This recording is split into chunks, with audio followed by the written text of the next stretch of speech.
आज की हमारी वीडियो का टॉपिक है टाइम एंड डिस्टेंस। और टाइम एंड डिस्टेंस के अंदर हम आज जो चैप्टर करेंगे वो है प्रॉब्लम ऑन ट्रेन्स। आज हम डिस्कस करेंगे प्रॉब्लम ऑन ट्रेन्स को। ये टाइम एंड डिस्टेंस की एप्लीकेशन है। ये आपका काफ़ी जगह काम आएगा, कॉम्पिटिटिव एग्जाम में भी काम आएगा और अगर किसी एंट्रेंस टेस्ट की तैयारी करें उसमें भी आपका काम आएगा। Time and distance. और दूसरी जो आपकी कोई भी क्लास है, 10th क्लास है, 9th क्लास है, तो उसमें भी आपका जो है चैप्टर काम आएगा काफ़ी। तो शुरू करते हैं कंसेप्ट प्रॉब्लम ऑन ट्रेन का, जो कि टाइम एंड डिस्टेंस की ही एप्लीकेशन है। तो सबसे पहले यहाँ पे देखो, आपकी जो ट्रेन है उसकी स्पीड की बात करें तो पहले तो मैं यहाँ पे फॉर्मूले लिख देता हूँ। स्पीड का जो फॉर्मूला है वो है डिस्टेंस अपॉन टाइम। तो अगर हम डिस्टेंस को टाइम के साथ डिवाइड कर दें तो हम स्पीड फाइंड आउट कर सकते हैं। दूसरा, अगर मैं यहाँ से डिस्टेंस निकालना चाहूँ तो मैं यहाँ से डिस्टेंस भी निकाल सकता हूँ। तो डिस्टेंस निकालने के लिए टाइम जो है इसके डिवाइड में है, इसको मैं इस साइड भेज देता हूँ, तो ये बन जाएगा स्पीड इंटू टाइम। तो अगर मैं स्पीड को टाइम के साथ मल्टीप्लाई कर दूँ तो ये हमारा डिस्टेंस आ जाएगा। उसके बाद तीसरा जो है, अगर यहाँ से टाइम निकालना हो तो मैं टाइम भी निकाल सकता हूँ। तो टाइम इज इक्वल टू हो जाएगा डिस्टेंस अपॉन स्पीड। तो अगर मैं डिस्टेंस को स्पीड के साथ डिवाइड कर दूँ तो यहाँ से मैं टाइम फाइंड आउट कर सकता हूँ। तो मेन यहाँ पे जो है तीन ही चीज़ों की हम बात करेंगे, एक है स्पीड, डिस्टेंस और टाइम। क्लियर? तो तीनों का फॉर्मूला मैंने यहाँ पे लिख दिया है। अब अगर मैं स्पीड की बात करूँ तो जो स्पीड है या तो वो किलोमीटर पर आवर में होगा या फिर होगा मीटर पर सेकंड में। तो ज़्यादातर जो है आपका इन दोनों ही यूनिट में मिलेगा, किलोमीटर पर आवर और मीटर पर सेकंड। तो हम यहाँ पे एक रिलेशन बनाएंगे कि जिससे हम डायरेक्ट जो है किलोमीटर पर आवर स्पीड को मीटर पर सेकंड में चेंज कर सकें, और मीटर पर सेकंड को हम डायरेक्ट जो है किलोमीटर पर आवर में चेंज कर सकें। तो सबसे पहले देखो, किलोमीटर और मीटर का क्या रिलेशन है। 1 kilometre is equal to 1000 metre and 1 hour is equal to 3600 second. उसके बाद देखो, यहाँ पे 20 के साथ में 20 कैंसिल कर देता हूँ। 2 पे कटिंग करूंगा 5, यहाँ पे 2 पे कटिंग करूंगा 18। तो यहाँ पे आ गया मेरा 5/18। तो 1 किलोमीटर पर आवर जो है वो इक्वल आ गया 5/18 मीटर पर सेकेंड। तो यहाँ से मैंने यूनिटी की वैल्यू निकाल ली है कि 1 किलोमीटर पर आवर जो है 5/18 मीटर पर सेकंड के इक्वल है। और अगर मैं 5/18 को इसके साथ जो मल्टीप्लाई में इस साइड भेज दूं तो यहाँ पे आके वो डिवाइड हो जाएगा। तो 1 मीटर पर सेकंड जो है वो इक्वल हो जाएगा 1/5/18, जो कि आगे जाके बन जाएगा 18/5 किलोमीटर पर आवर। तो यहाँ पे मैंने रिलेशन बना लिए। 1 किलोमीटर पर आवर इक्वल है 5/18 मीटर पर सेकेंड और 1 metre per second is equal to 18/5 kilometre per hour. तो यहाँ से क्या है, देखो, अगर हमें किलोमीटर पर आवर जो है उसको कन्वर्ट करना है मीटर पर सेकेंड के अंदर, तो हम फैक्टर जो है वो लेंगे 5/18। तो हम 5/18 के साथ मल्टीप्लाई कर देंगे, क्योंकि 1 kilometre per hour is equal to 5/18 metre per second. तो अब जिसकी भी वैल्यू निकालनी है तो उसको हम 5/18 के साथ मल्टीप्लाई कर देंगे, क्योंकि यूनिटी की वैल्यू हमने निकाल ली है। अब किसी की भी वैल्यू निकालनी है तो हम इस फैक्टर के साथ उसकी मल्टीप्लाई कर देंगे। उसके बाद अगर मीटर पर सेकेंड को किलोमीटर पर आवर में कन्वर्ट करना है तो इसका रिवर्स हो जाएगा, ये बन जाएगा 18/5। तो हम इसको मल्टीप्लाई कर देंगे 18/5 के साथ। तो ये तो है स्पीड का रिलेशन। अगर हम स्पीड को कन्वर्ट करना चाहते हैं किलोमीटर पर आवर से मीटर पर सेकंड में या मीटर पर सेकंड से किलोमीटर पर आवर में, तो हम जो फैक्टर है 5/18 और 18/5, ये जो दो फैक्टर हैं इनको यूज करेंगे। उसके बाद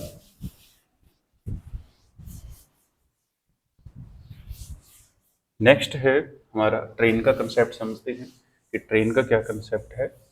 तो ट्रेन का कंसेप्ट समझने से पहले कुछ चीज़ों को और समझते हैं। स्पीड हमने समझ लिया कि स्पीड जो है वो इक्वल है डिस्टेंस अपॉन टाइम। और एक है हमारे पास एवरेज स्पीड। तो एवरेज स्पीड कैसे निकालते हैं? तो एवरेज स्पीड अगर निकालनी है, इसका फॉर्मूला वही है सेम जो स्पीड का है, तो यहाँ पे सिर्फ आ जाएगा total distance upon total time. तो अगर हम जो टोटल डिस्टेंस है हमारी उसको ऐड कर दें सभी डिस्टेंस को, और टोटल टाइम जो उसे कवर करने में लगा है उसको ले लें, तो दोनों को डिवाइड कर दो, दोनों को डिवाइड करके जो आंसर आएगा आपका वो आ जाएगी एवरेज स्पीड। तो ऐसे हम जो है एवरेज स्पीड निकाल सकते हैं। दूसरा एवरेज स्पीड देखो एक और मेथड यूज करते हैं। तो यहाँ पे देखो जैसे मेरे पास है ए और बी, यहाँ पे दो डेस्टिनेशन है, तो इनके बीच की जो डिस्टेंस है वो फिक्स है, कोई भी डिस्टेंस यहाँ पे हम ले सकते हैं। अब ए से बी जाने के लिए स्पीड है x किलोमीटर पर आवर, और बी से वापस ए आना है तो उसके लिए स्पीड है y किलोमीटर पर आवर। तो इसमें क्या है, देखो आपका जो डिस्टेंस है वो सेम है बट स्पीड अलग अलग है। हम ए से बी जाते हैं कोई और स्पीड से, बी से वापस ए आते हैं कोई और स्पीड से। तो यहाँ पे अगर एवरेज स्पीड निकालनी हो तो उसके लिए हम डायरेक्ट जो है फॉर्मूला यूज करते हैं। कई बार आपने फॉर्मूला जो है देखा होगा, तो फॉर्मूला है 2xy upon x plus Y. तो यहाँ पे x और y क्या है, x है आपकी जाने की स्पीड, या आने की मान लो आपकी मर्जी है, y है वापस आने की स्पीड। तो ऊपर तीनों को मल्टीप्लाई कर देना है, ये 2 फैक्टर है साथ में, और नीचे दोनों को ऐड कर देना है। लेकिन ये जो फॉर्मूला है ये फॉर्मूला हम तब ही यूज कर सकते हैं जब हमारी डिस्टेंस सेम हो। मतलब क्या है कि जाने की डिस्टेंस उतनी है, वापस आने की भी डिस्टेंस उतनी है, तो हम ये जो फॉर्मूला है एवरेज स्पीड का इसको यूज कर सकते हैं।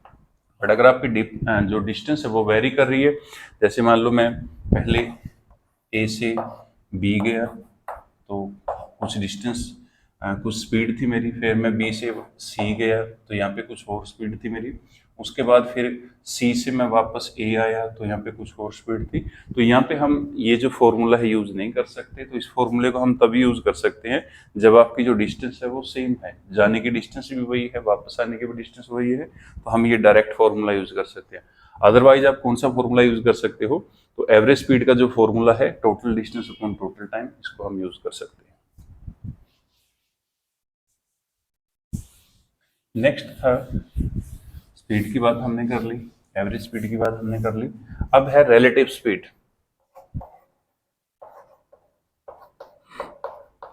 तो रिलेटिव स्पीड समझो क्या है, जब भी कोई भी दो ऑब्जेक्ट मूव करेंगे तो एक की जो स्पीड है, मान लो यहाँ पे मैं 100 किलोमीटर पर आवर मान लेता हूँ, और दूसरे की जो स्पीड है वो है 70 किलोमीटर पर आवर।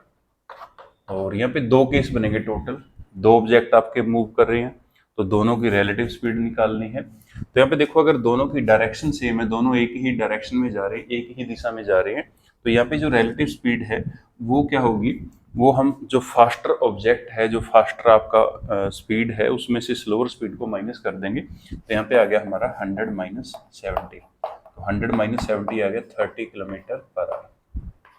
तो ये जो 30 किलोमीटर पर आवर है ये आपकी रिलेटिव स्पीड है।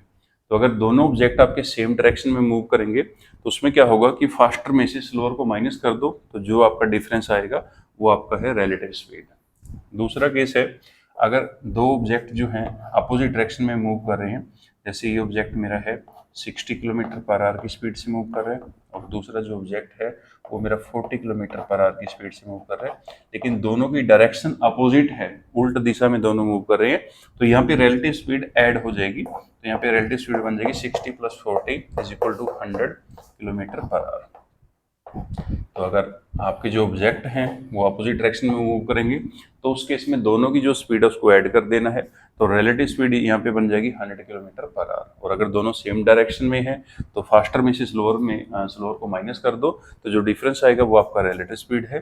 तो ये है आपका रिलेटिव स्पीड का कंसेप्ट, तो ये आपकी काम आएगी इस चैप्टर में। तो इसलिए पहले आपको कंसेप्ट समझाया है कि एवरेज स्पीड क्या होती है, रिलेटिव स्पीड क्या है, स्पीड क्या है, तो वो सभी चीज़ें आपको क्लियर की हैं। अब हम शुरू करते हैं ट्रेन का कंसेप्ट। तो ट्रेन का कंसेप्ट क्या है, तो ये मेरे पास ट्रेन है और इसकी हमें जो लेंथ है वो दी जाएगी कि ट्रेन आपकी कितनी लंबी है। तो सबसे पहले देखो ट्रेन की लेंथ का कंसेप्ट क्या है कि ट्रेन को हम कैसे मेजर करते हैं। तो ज़्यादातर हम ट्रेन के जो डिब्बे होते हैं उनको मेजर करते हैं कि ट्रेन के कितने डिब्बे हैं, और जो डिब्बा होता है वो फिक्स होता है, स्टैंडर्ड होता है कि उसका साइज कितना है, जैसे 10 फुट का है, 12 फुट का है, 6 फुट का है। तो जितने भी फुट का वो है स्टैंडर्ड होता है, और जितने डब्बे हैं तो अगर हम दोनों को मल्टीप्लाई कर दें तो टोटल हमें ट्रेन की जो लेंथ है वो पता हो जाएगी। बट यहाँ पे हम टोटल जो ट्रेन है उसकी जो लेंथ है उसको यहाँ पे हमें गिवन होगा कि कितनी लंबी ट्रेन है आपकी, तो वो आपको गिवन होगा। किस स्पीड से मूव कर रही है वो भी आपको गिवन होगा। अब यहाँ पे देखो, यहाँ पे मेरे पास एक ऑब्जेक्ट है जो कि निग्लिजिबल लेंथ का है। नेग्लिजिबल लेंथ यहाँ पे क्यों बोला है, क्योंकि अगर हम इस ऑब्जेक्ट की जो लेंथ है, इस पॉइंट की जो लेंथ है, उसको ट्रेन के साथ कंपेयर करें तो ये इसके मुकाबले कुछ भी नहीं है। तो इसलिए हम इसकी लेंथ को नेग्लिजिबल मतलब कि जीरो ही मान के चलेंगे कि इसकी लेंथ नहीं है। तो ये ऐसा ऑब्जेक्ट क्या है हमारे पास, या तो ये कोई पर्सन हो सकता है, पर्सन में देखो मेल और फीमेल दोनों आगे। उसके बाद या ये कोई पोल हो सकता है, कोई सिग्नल पोस्ट हो सकता है, और उसके बाद फिर क्या है, ट्री हो सकता है हमारे पास। ठीक है, तो मतलब कहने का क्या है कि जिसकी भी नेग्लिजिबल लेंथ है वो ऑब्जेक्ट हम यहाँ पे लेंगे। और यहाँ पे कंसेप्ट क्या है, यहाँ पे कंसेप्ट है कि जो ट्रेन है हमारी, ट्रेन इस ऑब्जेक्ट को, या तो कोई पर्सन है या कोई पोल है या सिग्नल पोस्ट है या ट्री है, कि इसको क्रॉस करने के लिए ट्रेन को कितना टाइम लगेगा। अब क्रॉस करने का मतलब क्या है, यहाँ पे क्रॉस करने का मतलब है कि पहले जो हमारी ट्रेन है वो यहाँ पे आएगी, और उसके बाद यहाँ से उसने शुरू किया है, यहाँ पे ऑब्जेक्ट था, यहाँ शुरू हो गया। अब क्रॉस करके जो ट्रेन है हमारी तो यहाँ पे पहुंच गई। मतलब क्या है कि ट्रेन का फ्रंट जो है वहां से उसने शुरू किया क्रॉस करना, और जो ट्रेन की बैक साइड है वहां से अगर वो ऑब्जेक्ट के पास पहुंच गया तो उसको कंप्लीटली क्रॉस कर जाएगा। तो इस प्रोसेस में कितना टाइम लगा है ये चीज़ हमें फाइंड आउट करनी है। तो ये है इसका फर्स्ट जो कंसेप्ट है वो। तो हमें जो नेग्लिजिबल लेंथ का ऑब्जेक्ट है उसको क्रॉस करने में ट्रेन को कितना टाइम लगेगा, ट्रेन की लेंथ आपको दी जाएगी कि ट्रेन कितनी लंबी है, तो उसको क्रॉस करने में कितना टाइम लगेगा, ये चीज़ हमें फाइंड आउट करनी है। तो इस केस में देखो क्या होगा कि इस केस में जो नेग्लिजिबल ऑब्जेक्ट है आपका, जो नेग्लिजिबल लेंथ का ऑब्जेक्ट है, तो उसको ट्रेन खुद की लेंथ से क्रॉस करेगी। तो जो खुद की लेंथ है वो यहाँ पे डिस्टेंस का काम करेगी। तो डिस्टेंस हम क्या लेंगे, जो ट्रेन की लेंथ है वही हमारी डिस्टेंस बन जाएगी। और स्पीड यहाँ पे क्या लेंगे हम, स्पीड हमें दी जाएगी कि ट्रेन की स्पीड से यहाँ पे मूव कर रही है। और यहाँ पे हमें फाइंड आउट क्या करना है, टाइम फाइंड आउट करना है। तो अगर मैं यहाँ पे लूँ कि हमारी जो ट्रेन है वो चल रही है 90 किलोमीटर पर आवर की स्पीड से। उसके बाद जो आपकी ट्रेन है वो 200 मीटर लॉन्ग है। तो 200 मीटर लंबी ट्रेन इस ऑब्जेक्ट को, चाहे वो कोई पर्सन है, चाहे वो कोई पोल है, चाहे वो कोई सिग्नल पोस्ट है, चाहे ट्रेन, इनमें से कोई भी हमें दिया जा सकता है। बस कहने का मतलब क्या है कि इन ऑब्जेक्ट की जो लेंथ है वो नेग्लिजिबल मान के चलनी है, या इनकी जो लेंथ आपको नहीं दी जाएगी। क्योंकि अगर हम ट्रेन के साथ इनको कंपेयर करें तो ट्रेन के मुकाबले इनकी लेंथ कुछ भी नहीं है, ट्रेन के सामने इनकी कोई लेंथ नहीं है। तो इनकी लेंथ जो हम 0 मीटर लेके चलेंगे। तो अब इसको क्रॉस करने के लिए ट्रेन को कितना टाइम लगेगा, 200 मीटर लंबी हमारी ट्रेन है और 90 किलोमीटर पर आवर की स्पीड से ये चल रही है, ये इसकी स्पीड दी है। तो कोई भी पर्सन है, पोल है, सिग्नल पोस्ट या ट्री कुछ भी है, तो उसको क्रॉस करने में कितना टाइम लगेगा। तो सबसे पहले देखो, जो टाइम है, टाइम का फॉर्मूला है डिस्टेंस अपॉन स्पीड। अब यहाँ पे जो डिस्टेंस है वो डिस्टेंस हमें ट्रेन की लेंथ जो है उसी को हम मान के चलेंगे। तो ट्रेन की जो डिस्टेंस, ट्रेन की जो लेंथ है वही डिस्टेंस का काम करेगी। तो डिस्टेंस हो आगे हमारे पास 200 मीटर और स्पीड है 90 किलोमीटर पर आवर। अब देखो यहाँ पे जब हम लिखेंगे कि हमारी जो डिस्टेंस है वो है 200 मीटर और जो स्पीड है वो है 90 किलोमीटर पर आवर। अब इसको हम सोल्व नहीं कर सकते। इसको सोल्व क्यों नहीं कर सकते, क्योंकि यहाँ पे जो यूनिट है वो अलग अलग है, ऊपर मीटर है, नीचे किलोमीटर पर आवर है। तो पहले इसको कन्वर्ट करना पड़ेगा। जो 90 किलोमीटर पर आवर आपकी स्पीड है, इसको कन्वर्ट करेंगे हम मीटर पर सेकंड के। तो 90 किलोमीटर पर आवर को अगर कन्वर्ट करना है मीटर पर सेकंड में, तो यहाँ पे फैक्टर जो हमने स्टार्टिंग में किया था कि 5/18 के साथ इसको मल्टीप्लाई कर दो। तो 18 बन जाए 18, 18 5 जा 90, 5 5 जा 25, तो ये आ गया हमारा 25 मीटर पर सेकंड। इसका मतलब क्या है कि जो 90 किलोमीटर पर आवर आपकी स्पीड है उसको हम अगर मीटर पर सेकंड में लिखें तो उसको हम 25 मीटर पर सेकंड में लिख सकते हैं। तो यहाँ पे हम 90 नहीं यूज़ करेंगे, यहाँ पे हम यूज़ करेंगे 25। तो 200 मीटर अपॉन 25 मीटर पर सेकंड। तो 25 बन जा 25, 25 8 जा 200 और मीटर के साथ मीटर कैंसिल हो गया और ये सेकंड जो है ऊपर चला जाएगा, यहाँ पे लग जाएगा आके, यहाँ से ये कैंसिल हो गया। 8 सेकंड, इसका मतलब क्या है कि जो ट्रेन है इस ऑब्जेक्ट को 8 सेकंड में क्रॉस करेगी। तो ये कोई पर्सन भी हो सकता है, कोई पोल भी हो सकता है, सिग्नल पोस्ट भी हो सकता है, ट्री भी हो सकता है। तो ऐसे हम जो है वो टाइम फाइंड आउट कर सकते हैं कि कितना टाइम ट्रेन को लगेगा। तो ये तो था हमारा पहला जो इसमें कंसेप्ट है ट्रेन का। नेक्स्ट है, अब दूसरा कंसेप्ट लेते हैं यहाँ पे। तो दूसरा कंसेप्ट क्या है, अब तो हमने बात की है कि जो आपका ऑब्जेक्ट है वो नेग्लिजिबल लेंथ का है, बट अब हम जो ऑब्जेक्ट होगा उसकी भी कोई पर्टिकुलर लेंथ होगी, तो उसको क्रॉस करने में ट्रेन को कितना टाइम लगेगा उसको डिस्कस करेंगे। तो ये हमारा सेकंड केस है। तो ये आ गई आपकी ट्रेन। अब यहाँ पे जो ऑब्जेक्ट है इसकी भी आपको पर्टिकुलर लेंथ दी जाएगी। जैसे मैं यहाँ पे ऑब्जेक्ट लिख दूँ तो इसकी लेंथ आपको गिवन होगी कि इसकी लेंथ कितनी है। ट्रेन की लेंथ जो है वो भी आपको गिवन होगी कि ट्रेन आपकी कितनी लंबी है। उसके बाद ट्रेन की स्पीड भी आपको गिवन होगी। ये जो ऑब्जेक्ट है जिसकी पर्टिकुलर लेंथ होगी, तो ये ऑब्जेक्ट क्या हो सकता है, ये ऑब्जेक्ट रेलवे स्टेशन हो सकता है,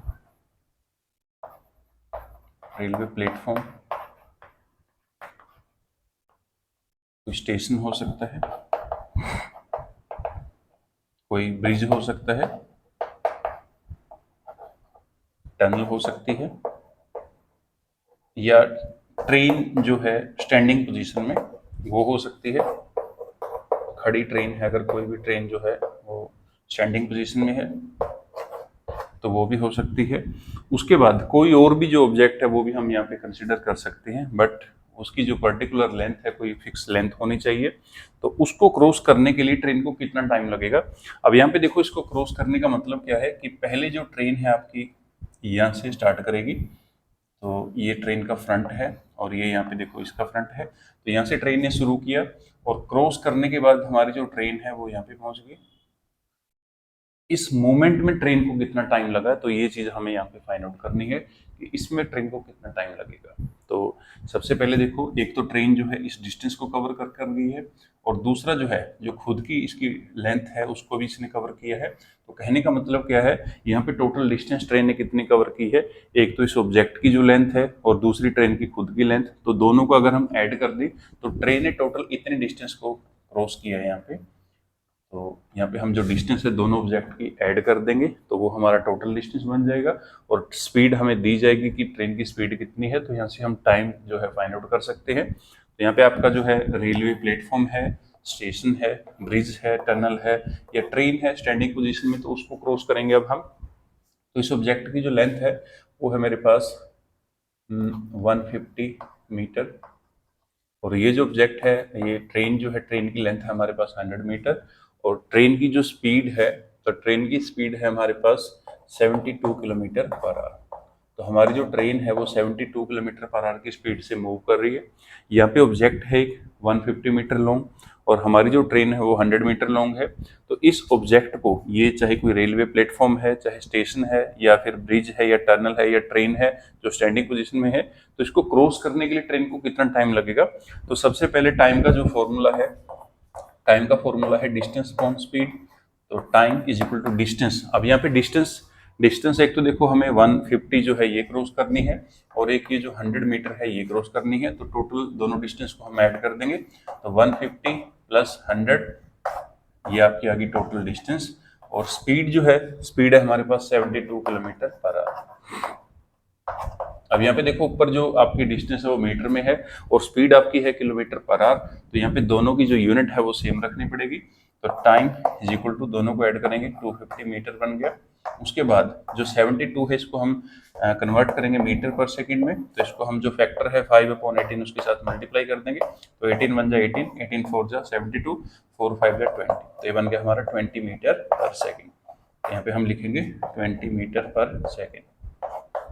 उसके बाद यहाँ पे देखो, जीरो के साथ जीरो कैंसिल हो गया, मीटर के साथ मीटर कैंसिल हो गया, ये बन गया हमारा 25/2। तो इसका मतलब क्या है, ये आ गया हमारा जो टाइम है 12.5 सेकेंड। तो इतना टाइम जो है ट्रेन को लगेगा इस ऑब्जेक्ट को क्रॉस करने में, 12.5 सेकेंड लगेगा। तो ऐसे हम जो है इसका टाइम फाइंड आउट कर लिया है। तो मेन इसका जो है ये कंसेप्ट था कि जो आपका ऑब्जेक्ट है वो कोई पर्टिकुलर लेंथ का होगा, तो ये हमारा दूसरा केस था। अब हम लेंगे तीसरा केस। तो तीसरा जो केस है इसमें हम रिलेटिव स्पीड की बात करेंगे, रिलेटिव स्पीड का कंसेप्ट यूज करेंगे। तो थर्ड कंसेप्ट है, तो सबसे पहले यहाँ पे ट्रेन है आपकी, और यहाँ पे जो ऑब्जेक्ट है जो कि नेग्लिजिबल लेंथ का है, तो हम यहाँ पे नेग्लिजिबल लेंथ का जो ऑब्जेक्ट है वो यहाँ पे पर्सन लेके चलेंगे। ये जो पर्सन है उसकी बात हमने की है। तो पहले ये जो पर्सन था ये स्टैंडिंग पोजीशन में था, ये यहाँ पे खड़ा था, लेकिन अब जो पर्सन है वो मूव करेगा। और ये जो पर्सन है दो तरह से मूव कर सकता है। एक तो ये जिस डायरेक्शन में ट्रेन मूव करेगी उसी डायरेक्शन में मूव कर सकता है, तो ये सेम डायरेक्शन का केस बन गया यहाँ पे। और दूसरा जो है ये अपोजिट डायरेक्शन में मूव कर सकता है, कि जिस डायरेक्शन में ट्रेन है उससे अपोजिट डायरेक्शन में मूव करेगा। तो दूसरा कंसेप्ट वो हम बात करेंगे यहाँ पे। तो एक ये हो गया हमारे पास, और दूसरा हम नेक्स्ट उसमें लेंगे।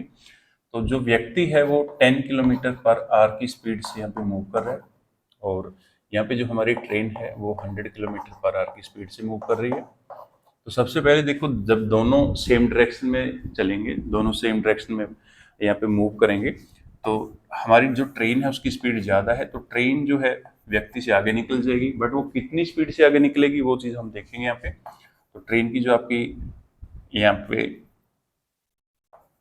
डिस्टेंस है, मतलब लेंथ है, वो है 200 मीटर। तो अब हमें बताना है कि इस व्यक्ति को जो कि मूव कर रहा है सेम डायरेक्शन में, जिस डायरेक्शन में ट्रेन मूव कर रही है, तो इस पर्सन को ट्रेन कितने टाइम में क्रॉस करेगी, कितना टाइम लगेगा उसको क्रॉस करने में। तो दोनों जो है यहाँ पे सेम डायरेक्शन में मूव कर रहे हैं, तो यहाँ पे हम कंसेप्ट लेंगे रिलेटिव स्पीड का। तो यहाँ पे रिलेटिव स्पीड देखते हैं कितनी आएगी। तो रिलेटिव स्पीड कैसे निकालनी है, अगर दोनों सेम डायरेक्शन में मूव करेंगे तो हम जो फास्टर ऑब्जेक्ट है उसमें से माइनस कर देंगे स्लोअर को।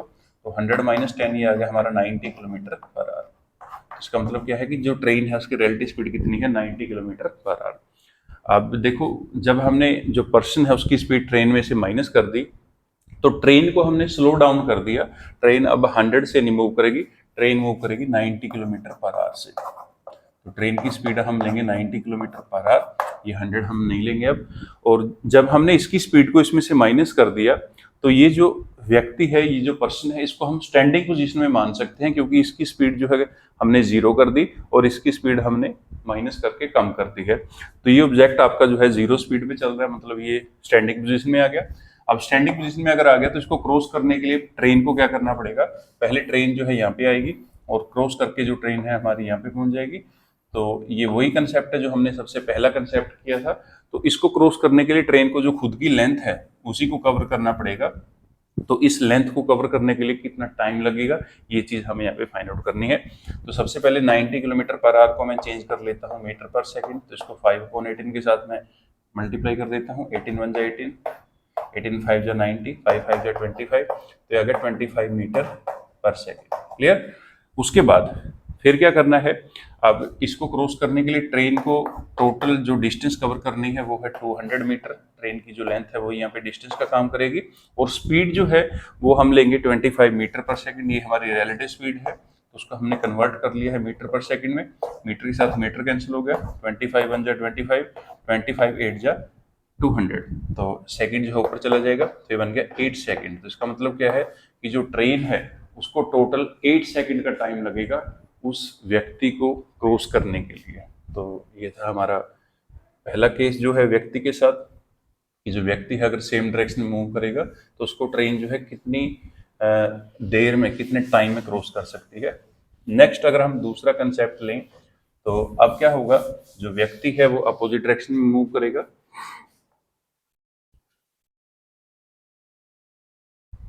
तो यहाँ पे पर्सन है और ये इस डायरेक्शन में मूव करेगा, और ट्रेन जो है उस डायरेक्शन में मूव करेगी। और जो व्यक्ति की स्पीड है, तो व्यक्ति की स्पीड है 5 किलोमीटर पर आवर। उसके बाद यहाँ पे जो हमारा ट्रेन है, तो ट्रेन की जो स्पीड है वो हम लेके चलेंगे 85 किलोमीटर पर आवर। तो अब इस व्यक्ति को क्रॉस करने के लिए, इस पर्सन को क्रॉस करने के लिए ट्रेन को कितना टाइम लगेगा। ट्रेन हमारी 200 मीटर लॉन्ग है। तो सबसे पहले देखो, ये दोनों अपोजिट डायरेक्शन में है, तो अपोजिट डायरेक्शन में है तो इस केस में हमारी जो रिलेटिव स्पीड है वो ऐड हो जाएगी। ये बात हमने पहले भी की थी, यहाँ पे अपोजिट डायरेक्शन है, तो अपोजिट डायरेक्शन में रिलेटिव स्पीड कैसे होगी, तो इसको दोनों को ऐड कर दो। तो तो रिलेटिव स्पीड निकालेंगे तो ये बन जाएगी हमारी 85 ट्रेन की स्पीड है प्लस 5 व्यक्ति की है, ये बन गई हमारी 90 किलोमीटर पर आवर।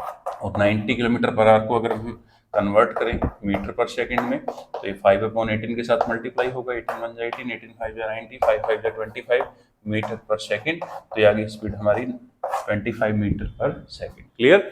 उसके बाद अब इस पर्सन को क्रॉस करना है, तो क्रॉस करने के लिए ट्रेन को जो खुद की लेंथ है उसी को क्रॉस करना पड़ेगा, जैसे हमने पहले बात की थी। तो जब हमने इस पर्सन की जो स्पीड है इसको इसमें ऐड कर दिया तो इसकी स्पीड जो है अब 85 नहीं है, ये है 90 किलोमीटर पर आवर। तो हमारी जो ट्रेन अब 90 किलोमीटर पर आवर के साथ मूव करेगी, 85 किलोमीटर पर आवर के साथ मूव नहीं करेगी। उसके बाद फिर दूसरा क्या है यहाँ पे, तो दूसरा है यहाँ पे कि जब हमने इसकी स्पीड को इसमें ऐड कर दिया तो ये जो पर्सन है, ये जो व्यक्ति है, ये अब 0 स्पीड से मूव कर रहा है, मतलब ये स्टैंडिंग पोजीशन में हो गया। तो स्टैंडिंग पोजीशन में है, अब इसको क्रॉस करने के लिए पहले ट्रेन को यहाँ पे आना पड़ेगा और फिर जो है ट्रेन क्रॉस करके यहाँ पे क्रॉस पहुंच जाएगी। तो इस मोमेंट में कितना टाइम लगेगा ये चीज़ हमें बतानी है। तो इसमें वही कंसेप्ट है कि ट्रेन इसको जो है, क्योंकि ये नेग्लिजिबल लेंथ का पर्सन है तो इसको खुद की लेंथ जो है उसी के साथ क्रॉस करेगी, ये हमारा डिस्टेंस का काम करेगा। तो टाइम का फॉर्मूला है डिस्टेंस अपॉन स्पीड, तो डिस्टेंस है 200 मीटर और स्पीड जो है यहाँ पे हम रिलेटिव स्पीड लेंगे तो वो है 25 मीटर पर सेकेंड। मीटर के साथ मीटर कैंसिल हो गया, 25 1 जा 25, 25 8 जा 200, तो ये आ गया हमारा 8 सेकेंड। तो 8 सेकेंड का टाइम लगेगा इस ट्रेन को, इस व्यक्ति को क्रॉस करने के लिए, जो कि अपोजिट डायरेक्शन में है ट्रेन से। तो ऐसे हम जो है इसका टाइम निकाल सकते हैं कि कितना टाइम लगेगा। तो ये था हमारा तीसरा कंसेप्ट, या इसको फोर्थ कंसेप्ट भी मान सकते हो, क्योंकि इसमें हमने जो अपोजिट डायरेक्शन है व्यक्ति की वो ली है। उसके बाद नेक्स्ट जो है फोर्थ कंसेप्ट अगर हम लें तो इसमें पहले हमारे पास ट्रेन है जो इस डायरेक्शन में मूव करेगी और दूसरी एक यहाँ पे ट्रेन है जो सेम डायरेक्शन में मूव करेगी जिस डायरेक्शन में ये ट्रेन मूव कर रही है। तो ये हमारी ए ट्रेन है और ये है हमारी बी ट्रेन। इस ट्रेन की जो लेंथ है वो है हमारे पास 100 मीटर और ये जो ट्रेन है इसकी हमारे पास लेंथ है 100 मीटर सेम। ये भी 100 मीटर लॉन्ग है, ये भी 100 मीटर लॉन्ग है। तो यहाँ पे हमें फाइंड आउट क्या करना है, यहाँ पे हमें फाइंड आउट करना है कि जो बी ट्रेन है उसको जो इनमें से जो भी फास्टर होगी, मैं यहाँ पे स्पीड भी मेंशन कर देता हूँ। तो इस ट्रेन की जो स्पीड है वो है मेरे पास 40 किलोमीटर पर आवर। तो इसकी स्पीड है मेरे पास 40 किलोमीटर पर आवर। उसके बाद दूसरी ये जो ट्रेन है इसकी स्पीड है हमारे पास 130 किलोमीटर पर आवर।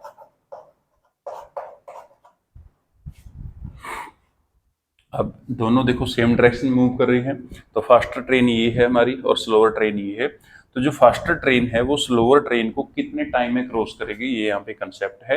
पहले तो देखो दोनों की जो डायरेक्शन है वो सेम है, दोनों सेम डायरेक्शन में मूव कर रही है। तो यहाँ पे पहले हम रिलेटिव स्पीड अगर निकालें तो रिलेटिव स्पीड क्या आएगी यहाँ पे, तो रिलेटिव स्पीड है जो फास्टर है उसमें से स्लोअर को माइनस कर देंगे, तो 130 माइनस 40, तो 0 में से 0 माइनस करेंगे 0, 13 में से 4 माइनस कर दो 9 किलोमीटर पर आवर। तो ये आ गया हमारा 90 kilometre per our. Relative speed है यहाँ पे 90 किलोमीटर पर आवर। और अगर इसको मैं कन्वर्ट कर दूं मीटर पर सेकंड में तो 5/18 के साथ इसको मल्टीप्लाई करेंगे, 18 1 18, 18 5 90, 5 5 25 मीटर पर सेकंड। तो जो रिलेटिव स्पीड है वो है 25 मीटर पर सेकंड।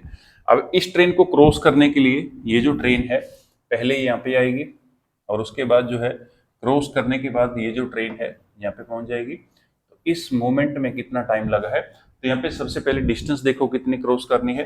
एक तो ये जो ट्रेन है बी ट्रेन, इसकी डिस्टेंस को क्रॉस करना है, ये कितनी है 100 मीटर। और दूसरा जो है इसकी खुद की डिस्टेंस जो है उसको भी क्रॉस करना है, तो खुद की डिस्टेंस जो है वो कितनी है, तो वो भी सेम है 100 मीटर। तो यहाँ पे टोटल डिस्टेंस कितनी क्रॉस करनी है ट्रेन को, 200 मीटर। तो time is equal to distance कितनी क्रॉस करनी है 200, 100 ये और 100 ये, टोटल 200 डिस्टेंस यहाँ पे क्रॉस करनी है। क्योंकि यहाँ पे जो हमारा ऑब्जेक्ट है उसकी भी कोई पर्टिकुलर लेंथ है तो उसको भी क्रॉस करना है। तो टोटल डिस्टेंस है 200 मीटर और यहाँ पे स्पीड जो है वो हमने ली है 25 मीटर पर सेकंड। तो मीटर के साथ मीटर कैंसिल, 25 1 जा 25, 25 8 जा 200। तो यहाँ पे टाइम हमारा आ गया 8 सेकेंड। तो इस ट्रेन को जो है 8 सेकंड लगेंगे इस ट्रेन को क्रॉस करने के लिए, जो 100 मीटर लॉन्ग थी। और ये जो ट्रेन है ये पहले तो देखो 130 किलोमीटर पर आवर की स्पीड से मूव कर रही थी, बट अब जो है ये 90 किलोमीटर पर आवर की स्पीड से मूव कर रही है। अब एक चीज समझो, यहाँ पे जो ये ट्रेन थी इसकी स्पीड को हमने इसमें से माइनस कर दिया, तो इसकी जो स्पीड है वो होगी टोटल अब 0 किलोमीटर पर आवर, और इसकी जो स्पीड है वो 130 से कितनी रहेगी, 90 किलोमीटर पर आवर। तो इसको हम एक तरह से स्टैंडिंग पोजीशन में मान के चलते हैं कि ये जो ट्रेन है हमारी स्टैंडिंग पोजीशन में है, तो इसको क्रॉस करना है, बट इसकी पर्टिकुलर लेंथ थी और इसकी भी लेंथ है, तो दोनों लेंथ को हमने ऐड कर दिया। तो ऐसे हम जो है इसका टाइम फाइंड आउट कर सकते हैं कि कितना टाइम लगेगा। नेक्स्ट दूसरा जो केस है उसमें हम लेंगे कि दोनों जो ट्रेन है हमारी वो अपोजिट डायरेक्शन में मूव करेंगी। फिफ्थ केस है,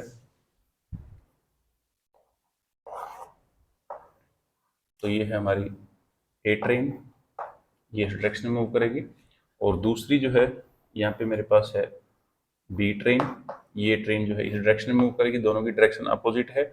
उसके बाद इस ट्रेन की जो लेंथ है वो है मेरे पास 200 मीटर, और ये जो ट्रेन है इसकी लेंथ है मेरे पास 100 मीटर। फिर है ये जो ट्रेन है, ये ट्रेन हमारी मूव करेगी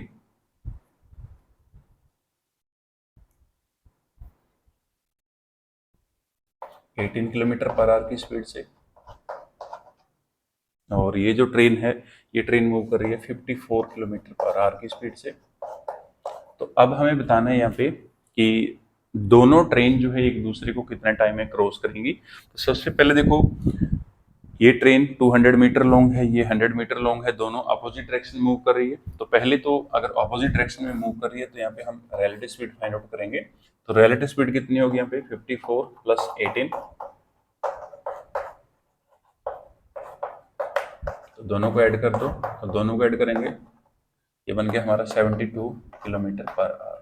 तो ये आ गई हमारी रिलेटिव स्पीड। अब इसको चेंज कर लो, तो 72 इंटू 5/18 मीटर पर सेकंड, 18 1 18, 18 4 72, 5 4 20 मीटर पर सेकंड। तो रिलेटिव स्पीड है हमारी 20 मीटर पर सेकंड।